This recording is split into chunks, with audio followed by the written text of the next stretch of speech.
yang dimuliakan oleh Allah. Bantu support channel ini supaya terus berkembang dengan cara like, komen, subscribe. Semoga sahabat sekalian dimudahkan rezekinya. Amin, amin ya robbal alamin. Dikisahkan saat Nabi Adam dan Hawa tinggal di bumi, mereka menempati sebuah gunung untuk menjadi tempat tinggalnya bersama dengan seluruh anak-anaknya. Nabi Adam dan Hawa memiliki 240 anak dari 120 kehamilan. Artinya, semua anak Nabi Adam alaihi salam dilahirkan secara kembar. Namun menurut Imam Ibnu Jarir dan Ibnu Ishaq di dalam kitabnya menyebutkan bahwa putra-putri Nabi Adam alaihi salam memang ada banyak, tapi tidak sampai ratusan. Hawa melahirkan 40 anak dari 20 kelahiran. Beberapa ulama menjelaskan pada setiap kelahirannya dua anak kembar itu jenis kelaminnya pasti satu laki-laki dan satu perempuan. Anak pertama mereka adalah Kobil dan Iklima, sedangkan anak terakhirnya bernama Abdul Mugits dan Amanatul Mugits. Yang pada intinya semua anak Nabi Adam alaihissalam dan Siti Hawa dilahirkan secara kembar. Hanya saja ada seorang anak Nabi Adam alaihissalam yang dilahirkan tidak kembar. Dia dilahirkan tunggal tanpa kembarannya, dan anak ini diberi nama Unuk binti Adam. Bentuk fisik anak Nabi Adam yang bernama Unuk ini terbilang cukup aneh, tidak seperti anak-anak yang lainnya. Dia memiliki dua kepala yang masing-masing terletak pada bahunya, yaitu di kanan dan kirinya. Kemudian ciri berikutnya, anak ini lahir dengan memiliki 20 jari tangan, yaitu telapak tangannya masing-masing punya 10 jari. Kemudian di jarinya itu dia memiliki kuku yang panjang dan bengkok. Namun meskipun anak ini dilahirkan dengan segala keanehan tersebut, Siti Hawa dengan jiwa keibuannya tetap merawat Unuk dengan kasih sayang hingga si anak tumbuh dewasa. Singkat cerita, pada suatu hari terjadilah pembunuhan pertama di muka bumi, yaitu Kobil membunuh Habil. Karena peristiwa itu, akhirnya Kobil pun meninggalkan tempat tinggal mereka. Kobil pergi meninggalkan gunung dan turun menempati lembah.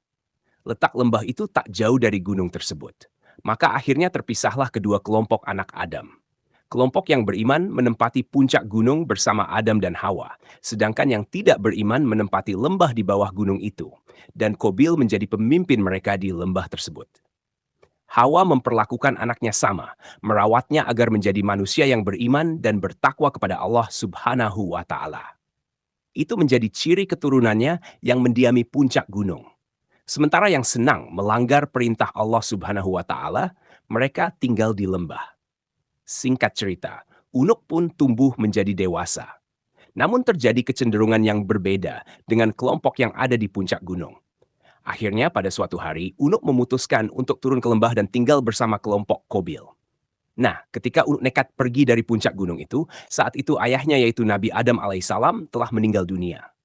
Beberapa sejarawan menyebutkan bahwa sebelum meninggal dunia, Nabi Adam alaihissalam sempat merasakan hidup bersama anak, cucu, cicit, dan seterusnya hingga berjumlah 40.000 orang. Di hari di mana Nabi Adam alaihissalam wafat, seluruh keturunan Adam menangis selama 7 hari 7 malam karena rasa duka yang begitu mendalam. Melihat bahwa Nabi Adam telah wafat, maka setan pun mulai berani dan menunjukkan taringnya. Setan mulai menggoda dan merayu anak-anak Adam yang tinggal di lembah. Karena para setan ini menganggap anak-anak Adam yang ada di lembah itu lebih mudah digoda karena mereka jauh dari Tuhannya. Nah, karena anak-anaknya ini pada waktu itu sedang bersedih sebab kematian ayahnya, maka setan suatu hari datang kepada mereka dan menawarkan musik. Tujuannya untuk menghibur mereka. Dan inilah musik pertama di atas dunia. Saat itu setan memperdengarkan suara semacam suara seruling. Mengenai alat musik tiup atau seruling, ada sebuah hadis yang mengabarkan tentang hal tersebut. Dari Nafi, mantan hamba sahaya Ibnu Umar, beliau berkata, Ibnu Umar pernah mendengar suara seruling dari seorang penggembala. Lalu beliau menyumbat kedua telinganya dengan kedua jarinya. Kemudian beliau pindah ke jalan yang lain. Lalu Ibnu Umar berkata, "Wahai Nafi, apakah kamu masih mendengar suara tadi?" Nafi berkata, "Iya, aku masih mendengarnya." Barulah setelah itu Ibnu Umar melepaskan tangannya dari telinganya dan kembali ke jalan itu. Lalu ia berkata, "Beginilah aku melihat Rasulullah ketika mendengar suara seruling dari seorang penggembala. Beliau melakukannya seperti tadi." Kembali ke kisah tadi. Kemudian mereka yang sedang berduka karena wafatnya Nabi Adam alaihissalam tiba-tiba menjadi heran karena mendengar suara seruling tersebut. Suara seruling itu mendayu-dayu dan sesekali dengan suara yang menyayat jiwa. Mereka akhirnya suara seruling itu pun berhasil membuat anak cucu Adam yang ada di lembah itu menjadi hilang kontrol. Mereka menari, tertawa terbahak-bahak, dan seketika hilang rasa sedih mereka. Suara musik seruling waktu itu terdengar sangat keras dan bahkan bisa didengar dari kejauhan. Suara yang keras itu bahkan sampai terdengar ke atas puncak gunung, tempat di mana anak cucu Nabi Adam alaihissalam yang beriman tinggal di sana. Mereka yang ada di gunung itu merasa penasaran dengan suara tersebut.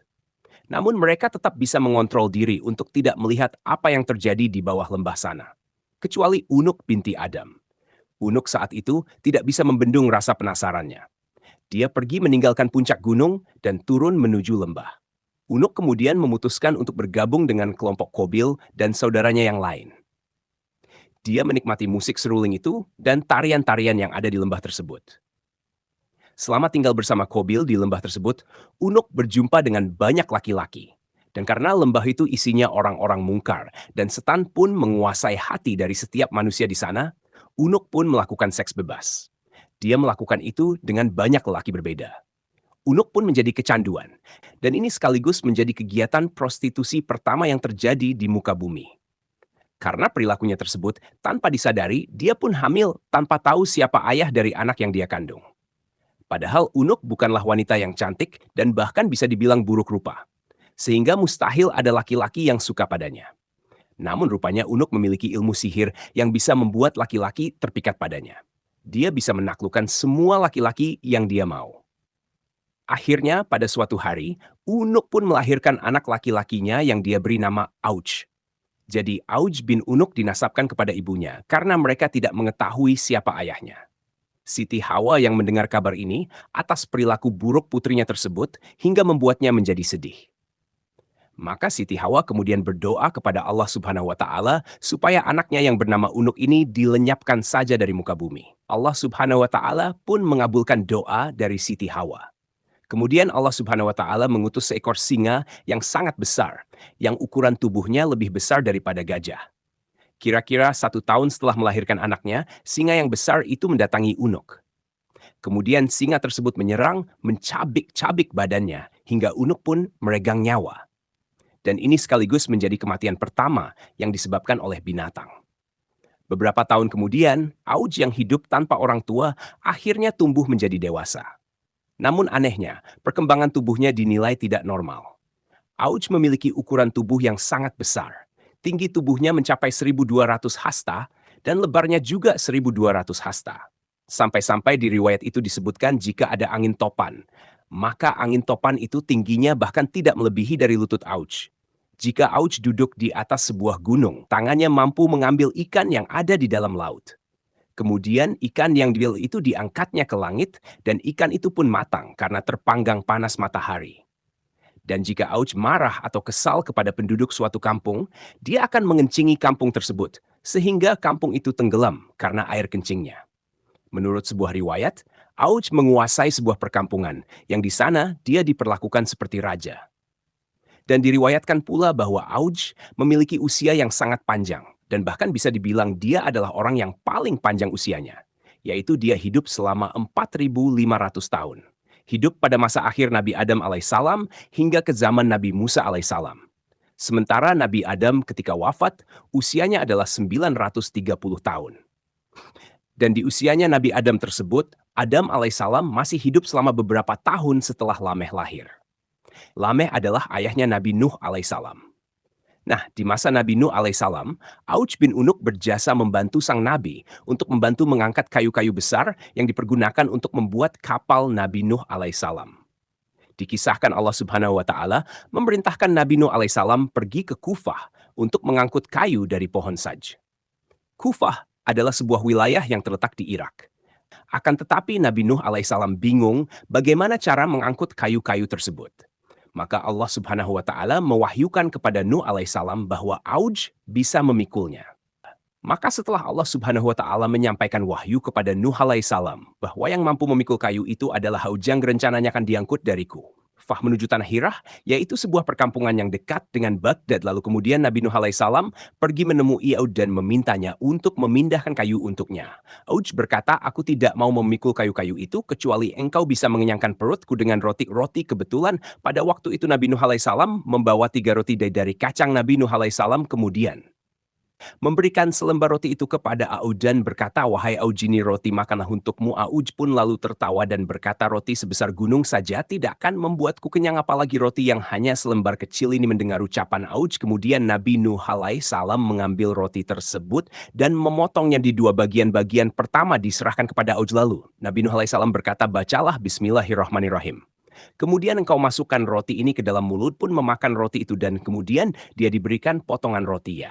Yang kedua baru masuk setengah ke mulutnya. Aud telah merasa kenyang dan bahkan tidak sanggup memakan apapun setelah permintaannya tersebut. Dituruti Aud kemudian membawa semua kayu-kayu tersebut dari Kufah menuju Hirah dalam 1 kali pemberangkatan. Lalu Nabi Nuh alaihissalam dan para pengikutnya mengolah kayu-kayu tersebut hingga menjadi kapal yang besar. Beberapa waktu kemudian, ketika kapal Nabi Nuh alaihissalam telah selesai dibangun, maka datanglah badai dan sepertinya akan terjadi banjir yang besar. Aud kemudian memohon kepada Nabi Nuh alaihissalam untuk ikut masuk ke dalam kapal itu, akan tetapi Nabi Nuh alaihissalam menolak inginannya tersebut. Badai disertai air pun mulai menenggelamkan wilayah tersebut, termasuk puncak-puncak gunung tertinggi di wilayah itu. Saat banjir melanda, rupanya tinggi air itu bahkan tidak mencapai lutut. Aud pun selamat dari musibah itu dan dia hidup hingga masa Nabi Musa alaihissalam. Bedanya tidak seperti Nabi Nuh alaihissalam, Aud tidak menyukai Musa alaihissalam. Aud membenci Musa dan ingin membunuhnya. Suatu hari dia datang untuk melihat tentara Musa untuk ketahui seberapa banyak jumlah mereka, dan dia mendapatkan bahwa mereka hanyalah kumpulan orang-orang dalam 1 farsah. Lalu dia pergi ke sebuah gunung dan kemudian mencabut gunung itu dari bumi. Gunung itu dibawanya dan diangkat di atas kepalanya. Kemudian melemparkan gunung itu ke tentara Nabi Musa alaihissalam.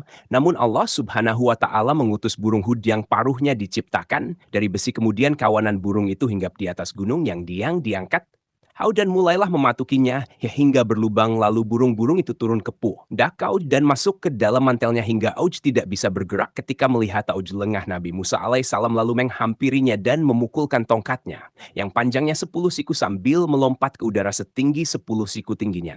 Nabi Musa alaihissalam adalah 10 siku, jadi pukulannya ke betis. Aud pun tidak akan sampai dipukullah tepat mengenai mata kakinya. Aud kemudian jatuh dan tersungkur dan langsung meninggal dunia. Diriwayatkan bahwa di negeri Tatar ada sungai yang bernama Athai. Di sana terdapat jembatan lengku yang besar, yang konon jembatan tersebut berasal dari tulang Aud bin Nunuk yang menjadi salah satu dari keajaiban dunia. Syekh Hamid Ahmad At-Tahrir Al-Bashuni dalam bukunya yang berjudul Syahih Qisosul Quran menyebutkan bahwa kisah ini termasuk dusta Aud bin Nunuk, sebagaimana disebutkan dalam riwayat adalah orang kafir yang suka membangkang, sombong dan jahat. Setelah itu pada banjir di era Nabi Nuh alaihissalam, Allah subhanahu wa ta'ala tidak membinasakannya sekalipun dia dikenal membangkang, kafir, sombong, jahat, dan anak pezinaituan. Secara akal, Syekh Hamid Ahmad At-Tahrir mengatakan, bagaimana mungkin Allah subhanahu wa ta'ala membinasakan anak Nuh karena kekufurannya, dan ayahnya adalah seorang nabi dan pemimpin orang beriman, sedang Allah subhanahu wa ta'ala tidak membinasakan Aud bin Nunuk padahal dia lebih zalim. Dia melampaui batas dari apa yang mereka sebutkan. Ibnu Katsir kemudian menyalahkan riwayat ini karena bertentangan dengan Al-Quran dan hadis yang sahih, sedangkan dalil nakli dari Al-Quran. Allah subhanahu wa ta'ala berfirman, dan kami tenggelamkanlah yang itu Al-Quran. Surat Asy-Syu'ara ayat ke-66. Allah subhanahu wa ta'ala juga berfirman, Nuh berkata, ya Tuhanku, janganlah engkau jangan biarkan orang-orang kafir itu tinggal di atas bumi. Al-Quran surah Nuh ayat ke-26. Riwayat ini juga bertentangan dengan hadis-hadis yang sahih dari Nabi bahwa beliau pernah bersabda, sesungguhnya Allah menciptakan Adam panjangnya 60 hasta, kemudian ukuran itu terus berkurang hingga sekarang. Ini merupakan hadis sahih dari Nabi Shallallahu Alaihi Wasallam yang tidak pernah berbicara karena mengikuti hawa nafsunya. Ucapannya itu tiada lain hanya wahyu yang diwahyukan. Al-Quran surat An-Nahl mata kenyataan tinggi manusia terus berkurang mulai dari diciptakannya Adam hingga sekarang. Ini berarti bahwa tidak ada turunan Adam yang lebih tinggi darinya. Kemudian dari Ibnu Qayyim Al-Jauziyah menjelaskan kedustaan riwayat ini. Dia berkata, tidak terlalu mengherankan bahwa mereka berani berdusta kepada Allah Subhanahu wa Ta'ala. Namun yang lebih mengherankan apabila orang yang berani memalsukan hadis ini ke dalam kitab para ulama dan kitab-kitab tafsir yang diakui serta tidak menjelaskan kerancuannya. Allah subhanahu wa ta'ala juga berfirman, dan kami jadikan anak cucunya orang-orang yang melanjutkan keturunan Al-Quran surat Asy-Syafat ayat 77. Allah Subhanahu wa Ta'ala memberitahukan bahwa orang-orang yang selamat dari banjir itu adalah anak-anak Nabi Nuh alaihi salam dan para pengikutnya seandainya Aujid memang benar dan iskaya diatid. Akan hidup lagi setelah Nabi Nuh salam. Ibnu Qayyim al-Jauziyah menambahkan tidak diragukan lagi bahwa hadis ini dan semacamnya dibuat oleh orang kafir dari ahli kitab yang mengejek para rasul dan pengikutnya. Wallahu a'lam bishawab. Semoga kisah ini bermanfaat. Lebih dan kurangnya mohon dimaafkan. Yang benar datangnya dari Allah Subhanahu wa Ta'ala. Hilah fatau keliru itu datangnya dari saya pribadi sebagai manusia biasa. Sampai ketemu di kisah-kisah seru yang penuh makna selanjutnya. Saya akhiri. Wassalamualaikum warahmatullahi wabarakatuh.